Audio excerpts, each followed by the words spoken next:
Happy Arvo. Thank you for joining me today. How you doing?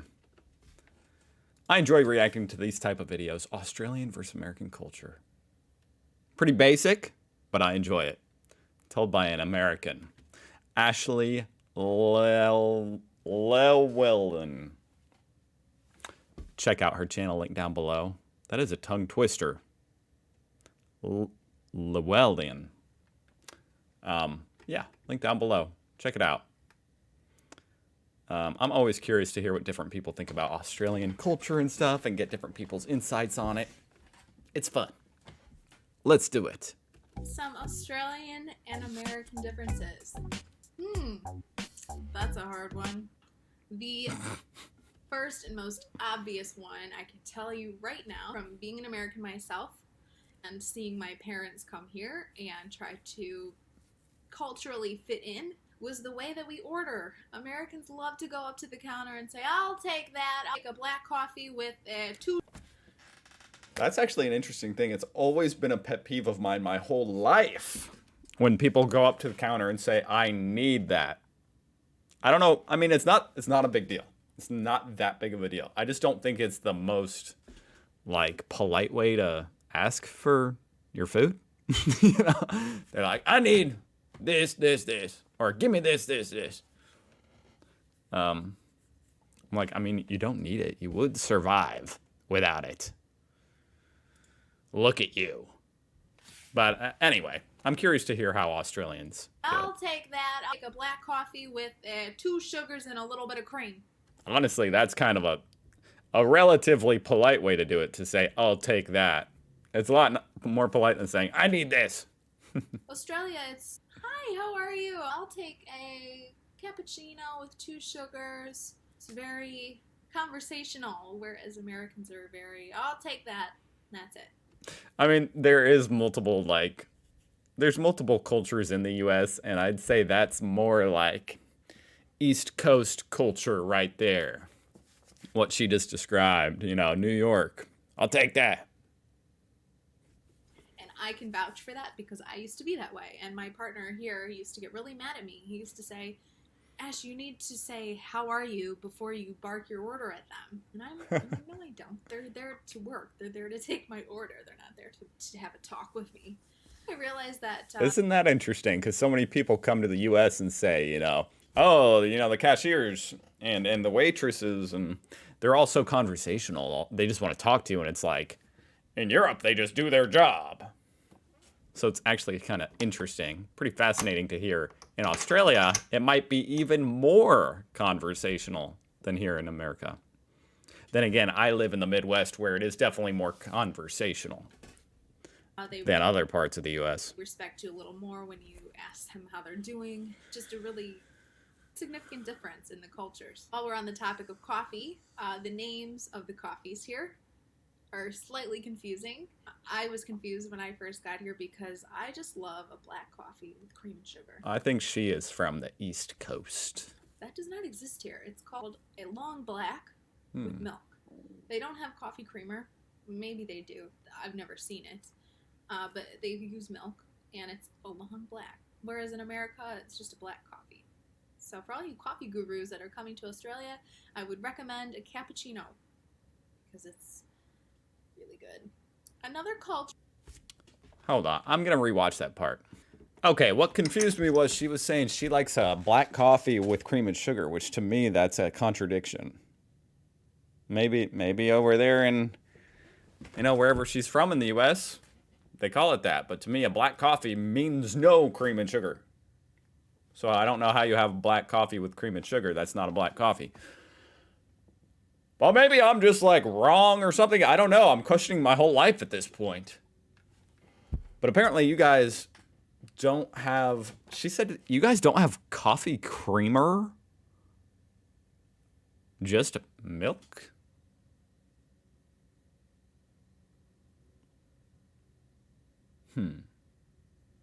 That's unbelievable. Whereas in America, it's just a black coffee. I could have sworn, like, my brain is doing a flashback. You know, I've reacted to so much Australian stuff. I could have sworn I saw a photo once of a small coffee creamer. And they were like, this is what a coffee creamer in Australia looks like. Whereas over here in America, it's like a huge tub you can buy. So I'm like, I thought you did have coffee creamer. So for all you coffee gurus that are coming to Australia, I would recommend a cappuccino because it's really good. Another cultural difference is the driving scene. I can vouch for that too because I have driven on both sides of the road in many cities in Australia and America. It is on the opposite side of the road. You have to readjust your mind, completely forget what you know about driving on the right side of the road, and retrain your brain to go to That would be really hard to do. the left, which, mind you, is harder than it sounds. And the driving here is a lot. I feel like I would be an absolute menace for the first couple of years. I'd be trying to turn right on red, which in no way you should be doing, especially in a country where they drive on the left side of the road. That would just be, I would just be a menace. It would be a disaster. Safer. There are speed cameras everywhere. People actually drive the speed limits here. Yeah, you're going to get that speed demon. Because not only, if you did it correctly, you'd have to, if you turned right on red in Australia, you'd be crossing oncoming traffic. And so you'd be going into like 2 lanes of traffic. And then if you did it how you would do it here in America, you'd be going into oncoming traffic. That would be really bad. You'd see me on the news. Everywhere you go. But most of the time, people do have a tendency to follow the road signs. Another difference I noticed is the grocery stores. What we call the shops here. It's similar in a lot of ways, but different due to the lack of sugary foods. I thought she was going to say the lack of self-checkout. Because this is 7 years ago, and I know self-checkout kind of took a long time to get here. A lot of ways. Or not here. I act like I live in Australia. Get to Australia. It's different due to the lack of sugary foods. You can find them if you really looked, but they're not in your face. Really? The cereal aisle is much more boring and bland here. It's your basic cereals. You're lucky if you can find Frosted Flakes or even Milo cereal. I mean, I've heard that over here in America, we just have a huge selection of things in general. Like, whether it's cereal, chips, whatever. Pretty much everything in the store. You know, there's like an entire aisle just for like pasta. Probably the chocolatey cereal. It has a tendency to be a lot healthier. The health standards are high here.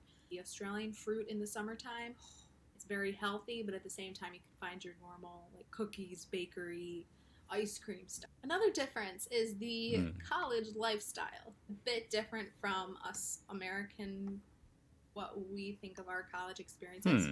American college experiences tend to be made fun of in movies. So it's made to be more of a theatrical, get wasted every night kind of experience. And when I tell Australians that I was in a sorority, for example, that's all they know of sororities is what they're shown in movies. Okay. Yeah. So when I tell them that it's not what it's like in the movies, not one bit. I think it might depend what sorority you're in or fraternity. Because some of them might be like the movies. It's quite exaggerated. College experiences are different. I'm sure it's exaggerated. Of course it's exaggerated, but the campuses here aren't as glamorous and as much money involved on the campuses. The colleges in America, we get a lot of revenue from sports. So a lot of money goes into upkeeping those universities, whereas the Australian universities are a bit more research focused. The university lives are different as well. They do party if you live on the campus. That's a small percentage of people that live on campus. Most people do commute from their home. People dress up to go to classes every day. They wear heels. They look nice. And then they go to their class, take their exams, and they go home. It's very focused on school only, whereas America... You know, that's not something I expected.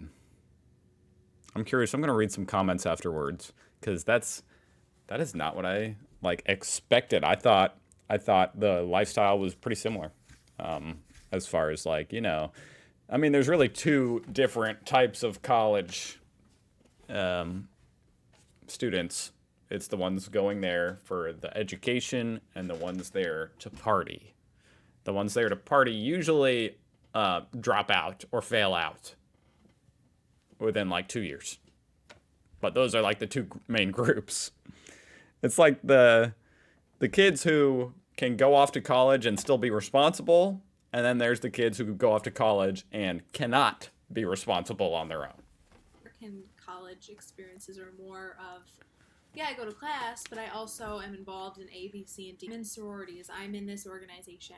But yeah, you could say I was a little bit shocked when I first came here because they are very different. Saying that they are very different in their own good ways. Some ways I preferred the Australian university experience. In some ways I preferred the American college experience. It all depends on what your mind is open to.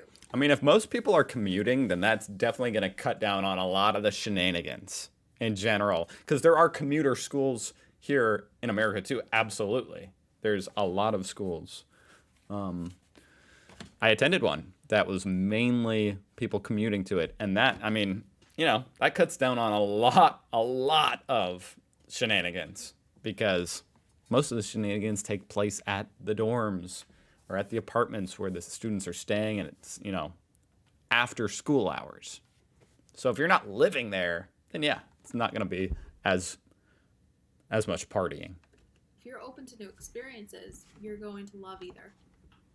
So yeah, those are just a few of the American versus the Australian cultural differences. I go on for hours. There are so many. Those are just a few of the basic ones. That was really fun. Touched on some subjects I hadn't really heard before. So that was really cool. Off the top of my head. And so you have a better idea of what to expect if you ever do decide to come visit Down Under. Thanks for watching. Make sure you subscribe to my channel. I love how the YouTubes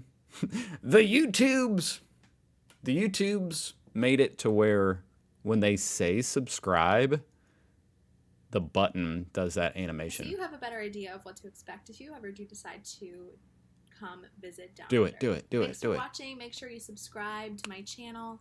And I think that's just a fun little touch. Good job, YouTube. It's kind of creepy though. Like, what's the technology behind that? Okay, so YouTube recognized it. You know, it takes the speech in the video and translates it to text or transcribes it, and then it's analyzing the text.